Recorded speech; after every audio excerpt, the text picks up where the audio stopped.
जल प्रवाह पावितस्थले गलेवलम्ब्य लम्बितां भुजङ्गतुङ्गमालिकाकमट्टमट्टमट्टमन्निनादवट्टमर्वयं चकार चण्डताण्डवं तनोतु नः शिव शिव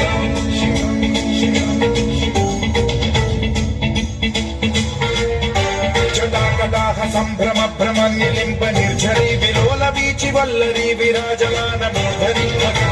ढगज्ज्वलल्ललाट मट्ट पावके किशोर चन्द्रशेखरे रति प्रदक्षिणं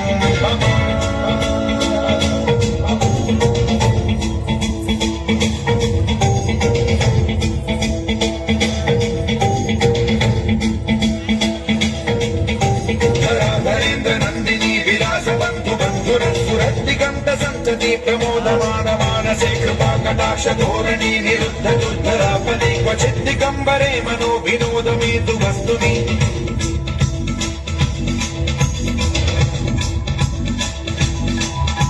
जटाभुजङ्ग पिङ्गल स्फुरत्प्रणामणि प्रभा कदम्ब कुङ्कुमद्रव प्रलिप्त दिग्वधूमुखे मदान्त सिन्धुरस्फुरत्वबुद्धनीयने दुरे मनो विनोदमद्भुतं बिभर्तु भूतभर्तरि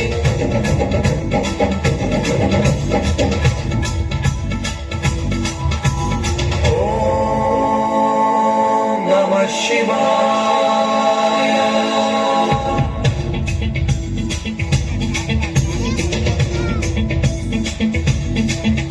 सदाशिवं भजाम्यहं सदाशिवं भजाम्यहम् ॐ नमः शिवाय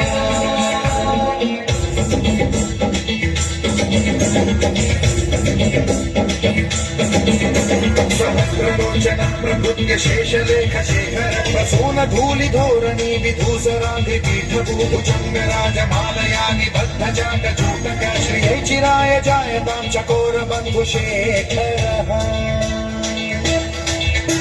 ललाट चत्वरज्ज्वलद्धनञ्जय स्फुलिङ्गभामि पीतपञ्चसायकं नमन्निलिम्बनायकं सुधामयूखलेखया विराजमान शेखरं महाकपालि सम्पदे शिरोजटालमस्तु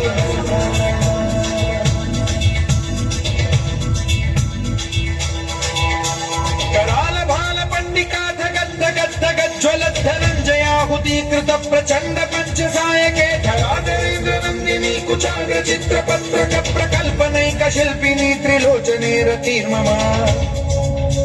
नवीन मेघमण्डली निरुद्ध दुर्धर स्फुर कुहूनिशीथिनी तमः प्रबन्ध बद्ध कन्धरः निलिम्ब निर्झरीधरस्तनोतु कृन्ति सिन्धुरः कलानिधान बन्धुरः श्रियं जगद्गुरं धरः